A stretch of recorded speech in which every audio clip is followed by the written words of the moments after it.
각이 살아있는 정치평론 시사정각 시작합니다. 오늘도 각이 서는 두 분을 모셨습니다. 서영주 맥정치사회연구소장, 윤희석 전 국민의힘 대변인 나오셨습니다. 어서 오십시오. 네. 자, 이재명 대통령이 오늘 중국에서 시진핑 국가주석을 만납니다. 8년 만에 중국 국빈 방문인데요. 그런데 현재 국제 정세가 심상치 않은 상황이죠.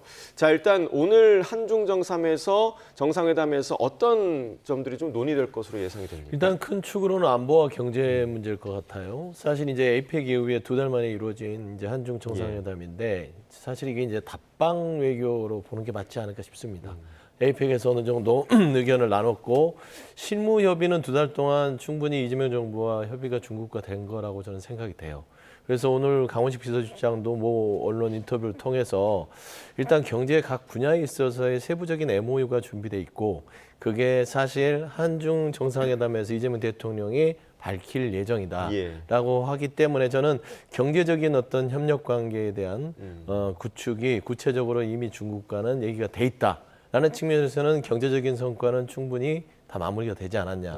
다만 이제 안보 분야에 있어서의 남북 문제는 명확하게 이게 MOU를 체결할 수 있는 문제는 아니잖아요. 그래서 어느 정도 우리의 메시지를 내서 남북 관계의 중국의 역할 정도를 당부하면서 사실 중국과 한국 지금 8년 만에 만남입니다. 그렇기 때문에 그런 신뢰를 회복하는 수준의 어떤 또 메시지들이 나오지 않을까 기대하고 있습니다. 그리고 이제 이재명 대통령이 미중 사이에서 어떤 스탠스를 취할 것이냐 이 부분도 좀 관심이 모아지고 있는데 공교롭게 지금 그 베네수엘라 마두로 대통령이 체포되는 요 문제와 관련해서도 뭔가 좀 이야기가 오가지 않을까 그런 생각도 좀 드는데요. 그렇습니다. 참 공교롭다는 표현이 딱 맞는 상황인데요. 중국 가시는 중에 지금 저런 일이 벌어졌기 때문에 특히나 중국이 최근에 중남미 국가에 대한 접근을 강화하는 가운데 이런 일이 벌어졌다. 미국은 서방군은 건드리지 마라. 이렇게까지 얘기하고 있잖아요. 그러면 미국과 중국 사이에서 굉장히 예민하게 외교 정책을 펼쳐야 하는 우리 입장에서는 중국까지 간 마당에 어떠한 입장을 요구받을 가능성이 큽니다. 이미 방중 전에 중국의 하나의 중국 원칙 관련해서 입장을 우리가 어느 정도 냈잖아요. 존중한다. 그것을 넘어서 지금 미국의 저러한 어떤 베네수엘라에 대한 어떤 소위 말하는 국제법적인 원칙을 좀 벗어난 행위에 대해서 어떻게 생각하느냐.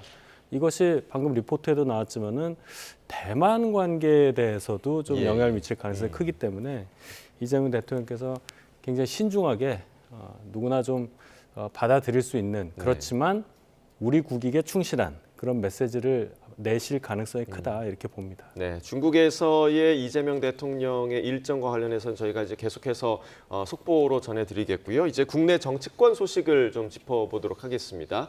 아마 오늘 중으로 이해운 기획예산처 장관 후보자에 대한 청문 일정이 잡힐 것으로 보이는데 국민의힘에서는 지금 워낙에 의혹이 쏟아지고 있다 보니 청문회 하루로는 부족하다. 이틀 연속으로 하자 이렇게 지금 얘기하고 있거든요. 뭐 그렇게 주장할 수 있죠. 야당이니까. 민주당도 야당일 때는 문제가 있는 후보자에 대해서는 이틀 하자고 주장을 했으니까 여야 간의 협치 과정에서 이틀이 필요하다면 해도 무방할 거는 같아요. 사실상 지금 검증의 시간은 이건 이재명 정부의 도전적인 인사이긴 하나 이해운 후보자에게 이제 달려 있는 겁니다. 그 검증의 문을 열 것인지 아니면 닫을 것인지는 이해운 장관 후보자가 어떻게 본인한테 주어져 있는 갖가지 문제점에 대해서 국민들이 납득할 수준에 있는 답변을 할 수 있겠느냐. 저는 그게 숙제이기 때문에 청문 일정이 잡히고 이틀이 필요하다면 이틀을 하는 것들 저는 그런 부분을 가지고 이제 여야 정치권에서 부딪힐 이유는 없다고 봅니다. 다만 지금 이해운 장관 후보자한테 쏟아지는 의혹들이 좀 국민 눈높이에는 좀 벗어난 것들이 많아요. 뭐 재산 증식 과정부터 시작해서 어떤 인턴 비서에게 뭐 폭언을 하는 그런 여러 가지 행태들은 공직자로서 과연 적절한가라는 의문을 두게끔 하나 사실 첫 보수 인사이고 통합의 메시지를 내는 인사이기 때문에 이재명 정부 입장에서는 사실 청문회까지는 가서 한번 그 후보자의 검증의 어떤 시간을 한번 줘보자. 그래서 그게 도저히 국민들이 납득할 수준이 아니라면 또 결단을 하겠다라는 의지 아닌가. 저는 그렇게 분석이 됩니다. 그러니까 여러 가지 의혹들이 지금 나오고 있는 통로 자체가 야당 쪽에서 지금 그러니까 과거 동료였던 의원들이 의혹 제기를 하는 그런 어떻게 보면 좀 이례적인 그런 상황이 좀 펼쳐지고 있는 상황인데 그래서 이해운 후보자 측에서도 지금 과거 동료 의원들에게 조금 구명 요청 이런 요청이 있었다라는 보도도 좀 있더라고요. 이례적이라는 것은 먼저 이재명 대통령이 하신 거죠.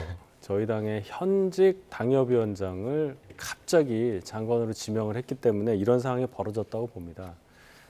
과거라고 말할 수밖에 없는 이해운 지명자로서는 과거에 몸담고 있었던 정당의 소속 의원들에게 본인의 지명에 대해서 좀 긍정적으로 생각해달라. 아마 이런 말씀을 많이 하고 있는 걸로 보입니다. 그런데 지금 저희 입장에서 이해운 의원에 관련한 여러 가지 의혹이라든지 이런 것을 제기하지 않을 수가 없습니다.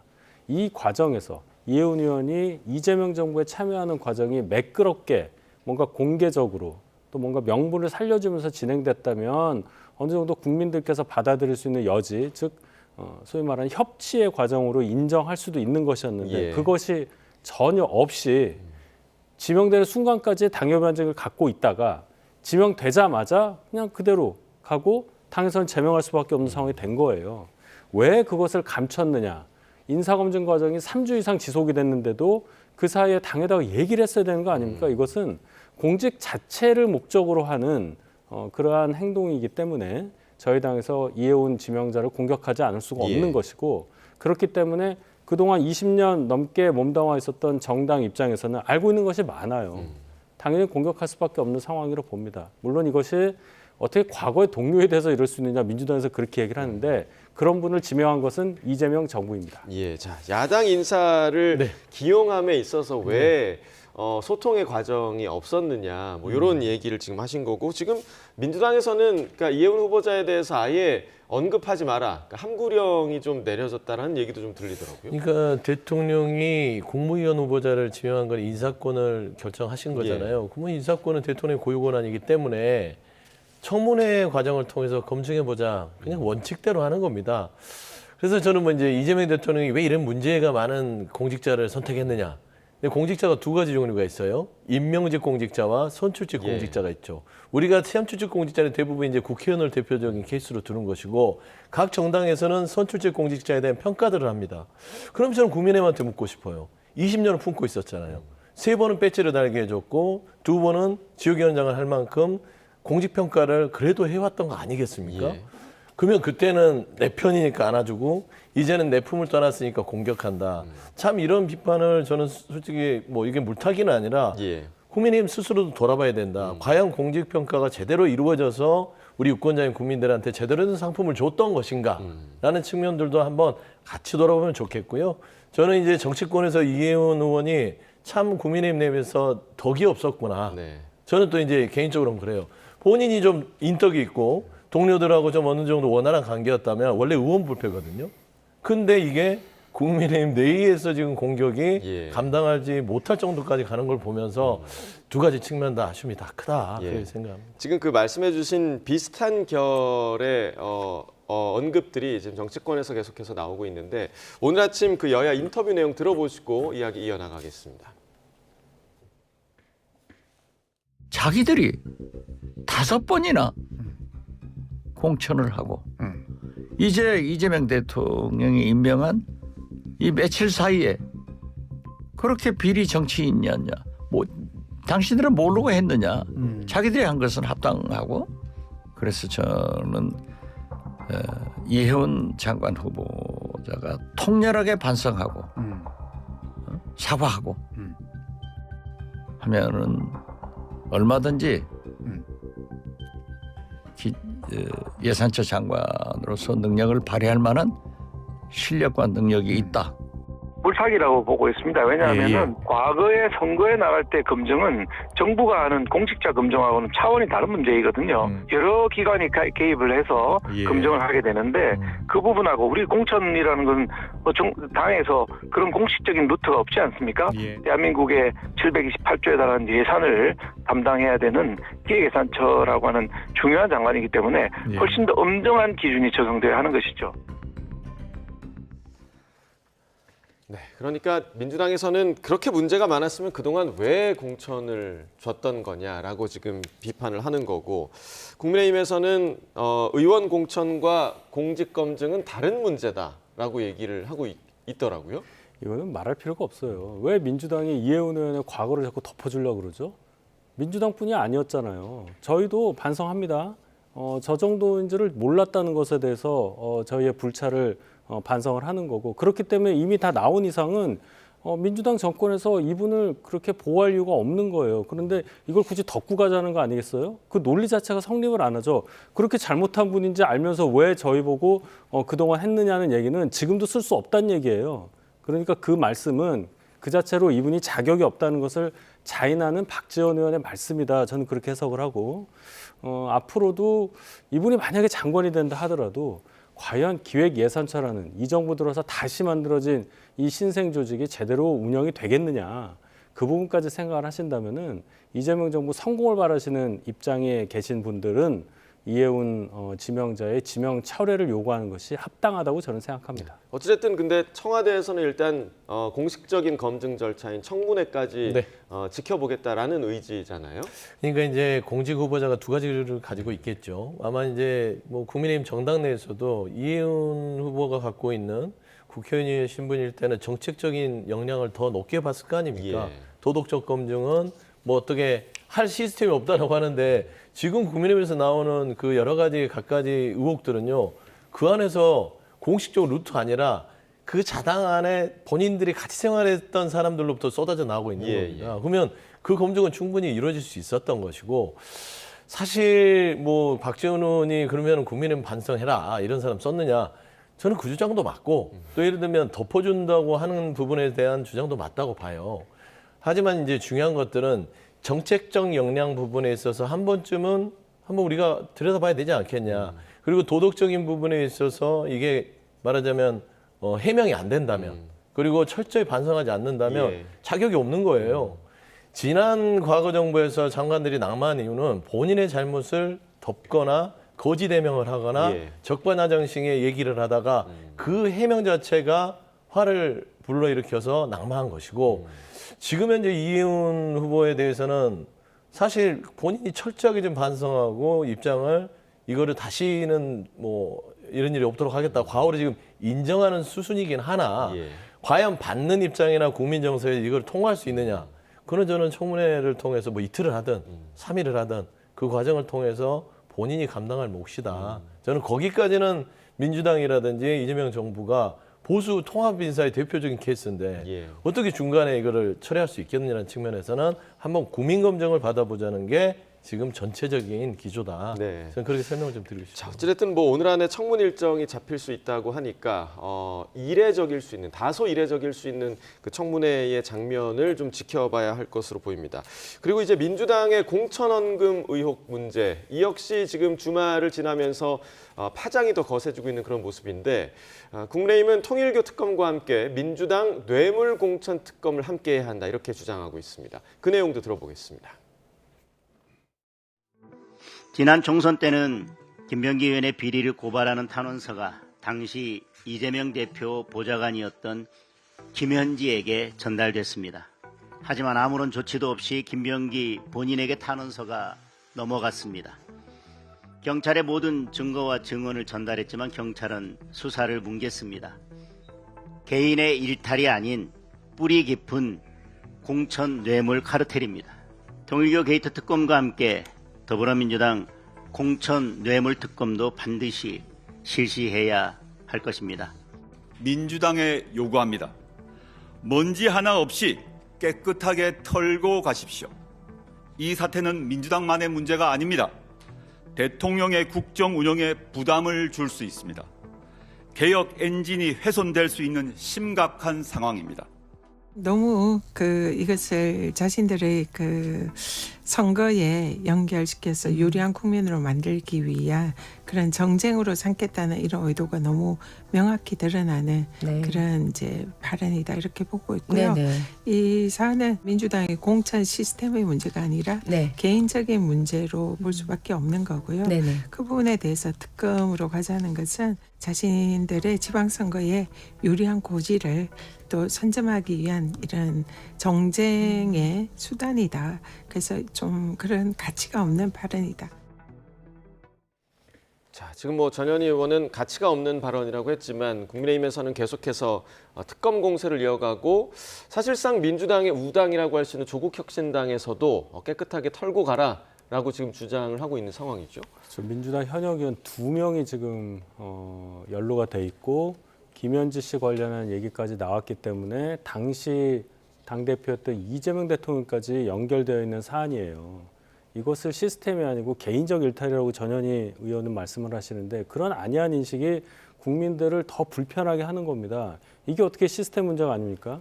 김병기 의원은 지난 총선 당시에 공천 관련해서 검증하는 자리에 있었던 분이에요. 근데 검증을 본인이 하는데 본인 관련한 탄원서를 자기가 받았다는 거 아니에요? 그래서 본인 단수 공천이 됐어요.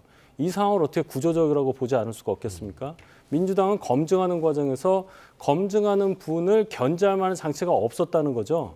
구조적으로 문제가 있었다는 거고 당대표가 그 사실을 알고 있었음에도 아무런 조치를 하지 않았다는 것, 이것도 거의 뭐 사실로 밝혀진 거라고 봐야 됩니다. 그렇다면 엄중하게 생각하고 당의 지도부에 있었던 분이라면 더 세게 이 부분에 대해서 반성한다고 말씀하셔야지 지금 선거 얘기할 때가 아니잖아요. 지방선거와 이것은 민주당의 부정적인 영향을 줄 수밖에 없는 문제인데 이런 안이한 태도 국민들은 더 분노할 것이라고 저는 생각합니다. 예, 그러니까 지금 얘기하신 그 당시에 당 대표까지 보고가 됐다라는 부분은 당시 당 대표는 지금 이재명 대통령이고요. 그리고 그때 이 부분에 담긴 녹취가 있다라는 보도까지 나왔는데 이걸 과연 개인의 일탈로 규정해도 되는 것인가라는 비판의 목소리에 대해서는 일단 사건을 구분을 해야 될 것 같아요. 강수원 의원하고 김병기 의원하고 나눴던 그 2022년 4월에 당대표는 이재명 대표가 아니었고요. 탄원서가 들어왔던 그 8월 이후에는 이재명 대표가 맞고요. 근데 대표한테 직접적으로 탄원서가 간 적은 없습니다. 수백 장의 탄원서가 선거가 되면 들어오는데 대표한테 다 보고하지 않습니다. 그 중간에 대표실에서 그 부분을 확인하고 윤리감찰단에 넘겼다. 물론 그 윤리감찰단에 넘긴 탄원서가 김병기 당시 의원 그거를 탄원서에 당사자가 이해충돌이 있음에도 다룰 수 있었다는 부분들은 미흡한 시스템이라고 저도 인정이 돼요. 그다음에 2020년도에 사건이 2022년도 이후에 지금 탄원서로 다시 발현된 거 아닙니까? 2020년도에도 사실 이재명 대통령이 대표가 아니었어요. 그래서 이제 그 연관성을 지으려고 자꾸 하는 것들은 좀 무리수가 있고 수사는 필요하다는 건 저는 동의합니다. 하지만 이거를 특검으로 주장하는 것은 정치적인 이속이 있는 거라서 정쟁이라고 저는 치부하고 싶고 조국 대표가 하는 말은 맞아요. 이걸 개인의 일탈로 가기에는 공천원금의 문제가 국민들의 신뢰는 한참 멀어져 있습니다. 사실 상식적으로 이걸 개인 일탈로 본다 하더라도 개인의 일탈을 시스템이 못 막았잖아요. 공천 시스템이 무너진 겁니다.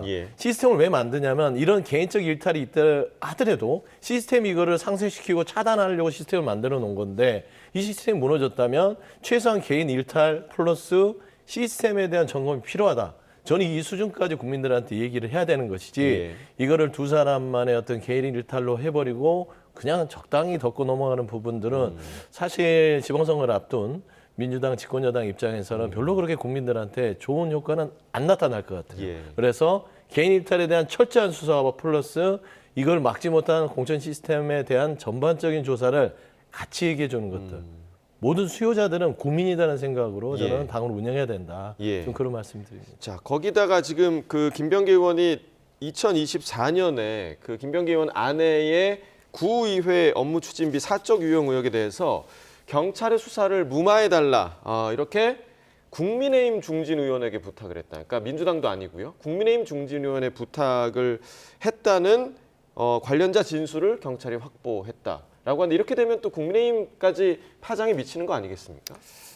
충분히 그럴 수 있는 가능성이 있습니다. 그러니까 동작 경찰서장에게 뭔가 부탁을 할 만한 위치에 있는 국민의힘 현역 의원에게 말을 전했다는 거 아니에요? 그렇다면은 지금 보도 나온 거에 의하면 경찰 출신의 지난 정부, 그러니까 윤석열 정부에서 가장 핵심적인 역할을 했던 분이 그 역할을 맡았다. 예. 이렇게 나옵니다. 그러면 경우에 따라서는 이 수사 결과 결국 무혐의가 됐었잖아요. 처음에는. 그럼 그 과정에서 당시 동작 경찰서장이 무슨 일을 했고 무엇 때문에 이걸 무혐의로 덮었느냐 하는 데까지 수사가 갈 수밖에 없기 때문에 거기에서 영향력을 미쳤던 지금 보도된 바에 따른 그 국민의힘 현역 의원에 대한 수사도 불가피할 것이라고 봅니다. 예. 그렇다면은 사달은 민주당에서 나왔지만 그 과정에서 영향을 미쳤던 사람이 국민의힘에도 있으니까 저희 당에도 충분히 큰 부담이 되리라고 예상이 됩니다. 예. 자, 그리고 이제 이번에 그 강선우 의원 같은 경우는 탈당 후에 또 당에서 제명을 하기도 했는데 그러면 김병기 의원은 왜 탈당하지 않느냐라는 목소리도 지금 나오고 있는데 이와 관련해서 오늘 아침에 김병기 의원이 한 유튜브 방송에 출연해서 이런 입장을 밝히기도 했습니다. 들어보겠습니다. 저는 정말 잘못했고 이거에 대해서 송구스럽습니다만 그것이 저는 탈당과는 이걸 갖다가 정말로 연결시키고 싶지 않습니다.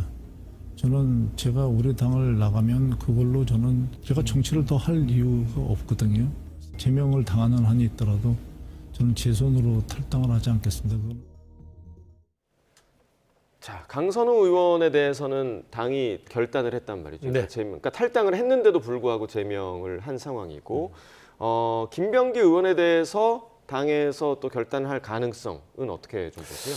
그러니까 결단의 가능성은 충분히 열려 있고 예. 정청래 대표도 그 의지를 밝혔어요. 뭐 지휘관을 막론한다는 뜻은 저는 이제 높고 낮으면 의원들은 없으나 전직 원내대표였고 원내 지도부였기 때문에 여기에 대해서 저는 어느 정도 배려를 해줬다고 봅니다. 그래서 윤리감찰과 징계를 내리기 전에 스스로 좀 결단할 수 있는 시간을 준 것인데 예. 오늘 김병기 의원이 입장을 밝혀버렸잖아요. 제명을 당해도 탈당하지 않겠다. 네. 그게 참 애매한 말이에요. 제명을 당하면 탈당이 되는 건데 탈당 나 안 할 텐데 제명할 테면 해봐라. 이런 식의 어떤 뉘앙스라서 이게 결코 본인의 정치적인 향후의 어떤 그 행보에도 좋지 않고 예. 당에도 이제 부담이 돼버렸어요. 그래서 저는 지금 이제 또 2라운드가 돼버렸다. 이게 저는 어떤 문제를 해결함에 있어서 순리대로 가는 게 가장 올바른 선택인데 순리에서 거슬려서 지금 어떤 하나의 또 문제를 만들어버린 발언이라고 봅니다. 그래서 저는 아마 이렇게 되면 당에서는 제명 조치를 할 수밖에 없는 상황에 이르지 않을까 예. 보는데 그 모양새가 좋지 않잖아요. 그렇죠. 그래서 저는 김병기 의원께서 왜 제렵지 못한 그런 발언들을 했는지 물론 억울하겠죠. 엮였다고 생각할 것이고 하지만 당을 오랫동안 이 지도부도 했고 당에서 예. 활동했던 의원이라면 이 부분에 대해서는 고집불리는 일은 아닌 것 같다라는 좀 개인적인 생각은 있습니다. 알겠습니다. 자, 마지막으로 저희 국민의힘 소식 좀 짚어보겠습니다. 오늘 아침에 김도읍 국민의힘 정책위의장이 장동혁 대표에게 사의를 표명했습니다. 장 대표의 인적 쇄신을 위해서 공간을 열어준다 이런 취지인데 일단 오늘 그 김도읍 정책위의장의 사퇴 의미를 좀 어떻게 해석하고 계십니까? 여러 해석이 나옵니다. 이제 김도읍 전 정책위의장의 사퇴의 변은 장동혁 대표가 쇄신책을 마련한다고 했으니 그것을 믿고 그 쇄신책에 따른 어떠한 뭐 임명할 수 있는 뭐 공간 이것을 열어주기 위해서 본인이 용퇴를 하겠다 이렇게 밝혔는데요. 예. 다른 해석은 지금 당 운영이 김도읍 전 정책위의장이 생각했던 방향과 다르게 가기 때문에 이 상황에서 정책위의장이라는 중책을 맡고 있는 것이 본인의 어떤 정치적인 신념과 다르다 이렇게 판단해서 어떤 면에서 보면 장동혁 지도부의 당 운영 방침에 소극적이나마 항의하는 차원이 아닐까 이런 예. 해석도 있습니다. 예. 진실은 본인만이 알고 계시겠지만 적어도 이런 상황에서 당 정책위의장이 사퇴를 했다는 것은 절대로 지도부에 좋은 일은 아닐 것이다. 이 해석이 어떻게 이제 국민들께 받아들여지느냐는 뭐 봐야 되겠지만 예. 적어도 자리를 물러난 분의 그 위치, 역량, 영향력 이런 것으로 봤을 때 굉장히 지금 당 안에서 여러 가지 일들이 벌어지고 있는 것만은 사실이다. 예. 이렇게 말씀드리겠습니다. 당에 결코 좋은 일은 아니다라고 해석을 해주셨고 그리고 윤리위 구성도 지금 국민의힘에서도 의결을 했습니다. 네. 지금 사실상 이 윤리위 구성을 한동훈 전 대표 겨냥한 거다라는 해석들이 지배적인데 네. 지금 이 국민의힘 상황에 대해서는 좀 어떻게 바라보고 계세요? 그러니까 이제 윤리를 구성했다는 거는 한동훈 전 대표를 쳐내겠다는 그런 자락을 이미 깐 거고요. 그러면 이제 그게 언제가 될 거냐는 이제 장동혁 지도부의 결단에 달렸다. 본인이 이제 이명박 전 대통령 만났을 때 수구 보수는 퇴행의 길이라고 했는데 결단이라는 얘기를 했어요. 통합과 단결도 필요하지만 결단도 있어야 된다. 결단 잘라내는 거단 말이에요. 예. 그리고 나서 걸림돌을 제거한 뒤에 통합을 하겠다고 그랬어요. 그럼 걸림돌이 누구냐? 한동훈 전 대표라고 읽는 게 가장 좀 합리적일 거예요. 근데 이제 걸림돌들이 많이 생기기 시작했습니다. 1번 걸림돌이 한동훈 대표, 2번 걸림돌이 오세훈 서울시장. 예. 지금 김도읍 정책위원장이 3번 걸림돌이에요. 예. 그러니까 장동혁 지도부가 과연 이런 당내에서의 여러 가지의 올바른 길을 제시하는 상황에 대해서 바뀔 것이냐.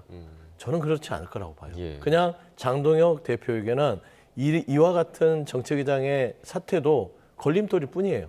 그래서 저는 걸림돌을 제거하고 더 수구 세력으로 갈 결심을 하지 않을까.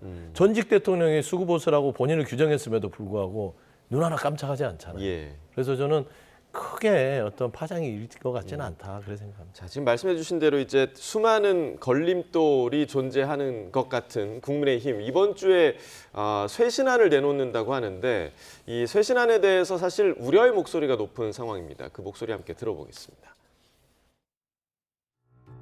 너무 자강론 쪽으로 가지 않았으면 좋겠다라는 생각은 있습니다.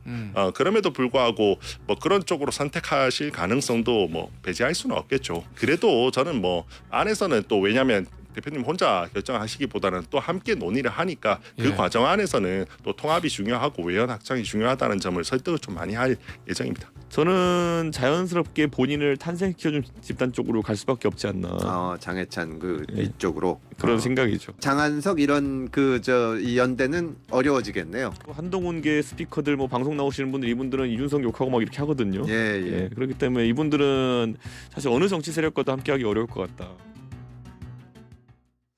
조금 전에 이제 서 수장님이 말씀해 주신 것과 같이 지금 국민의힘이 너무 계속해서 우측으로 가고 있는 거 아니냐라는 우려에 대해서 좀 어떻게 바라보고 계십니까? 그런 우려가 있을 수밖에 없는 게 장동혁 대표가 당대표가 8월 26일에 된 걸로 아는데 작년에 넉 달 넘게 조금씩 중도로 가겠다고 하신 말씀을 지키는 것으로 보일 만한 행동이 없어요. 예. 그럼 앞으로는 바뀌겠냐는 그런 신뢰가 없기 때문에 쇄신책을 낸다고 했을 때 과연 그게 쇄신책이냐 하는 의문을 벌써부터 갖게 되는 거죠. 예를 들어 새로운 인물을 수혈하겠다 이런 말씀을 하셨는데 과연 그 새로운 인물이 누구인 것이냐, 정말 더 오른쪽에 있는 분들을 새 인물이라고 해서 데려오는 거 아니냐는 우려가 있거든요. 예. 그런 차원에서 당내에 걱정이 굉장히 많고 여러분들이 얘기를 합니다. 소위 말해서 뭐 이준석, 한동훈, 뭐 유승민 이런 분들까지 다 해서 당이 가야 된다고 얘기를 하는데 그럴 만한 움직임이 있을 것이냐. 이준석 지금 대표는 뭐 한동훈 계에 대해서 이제 뭐 공격을 하시는 얘기인데 과연 이준석 대표조차 지금의 장동혁 지도부와 같이 갈 수 있는 상황이 되느냐를 먼저 말씀하신 다음에 그들이 받아들일 수 있느냐의 문제죠. 예. 그거 뭐 똑같은 얘기일 겁니다. 어쨌든 이런 상황에서는 당이 크게 변화한다고 보기가 어렵다. 그런 좀 암울한 상황이라고 저는 봅니다. 알겠습니다. 자, 국민의힘 지도부에서 어떤 종류의 쇄신안을 내놓을지 좀 기다려 보도록 하겠습니다. 서영주 맥정치사회연구소장, 윤희석 전 국민의힘 대변인과 이야기 나눠봤습니다. 고맙습니다.